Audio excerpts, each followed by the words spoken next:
உங்களுக்கான இரவு வசனம்.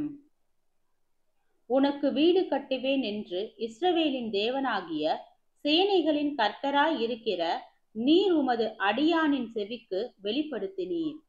ஆகையால் உம்மை நோக்கி இந்த விண்ணப்பத்தை செய்ய உமது அடியானுக்கு மன தைரியம் கிடைத்தது. இப்போதும் கர்த்தராகிய ஆண்டவரே, நீரே தேவன், உம்முடைய வார்த்தைகள் சத்தியம். தேவரீர் உமது அடியானுக்கு இந்த நல் விஷயங்களை வாக்குத்தத்தம் பண்ணினீர். இப்போதும் உமது அடியானின் வீடு என்றைக்கும் உமக்கு முன்பாக இருக்கும்படி அதை ஆசீர்வதித்தருளும். கர்த்தரான ஆண்டவராகிய தேவரீர் அதை சொன்னீர். உம்முடைய ஆசீர்வாதத்தினாலே உமது அடியானின் வீடு என்றைக்கும் ஆசீர்வதிக்கப்பட்டிருப்பதாக என்றான்.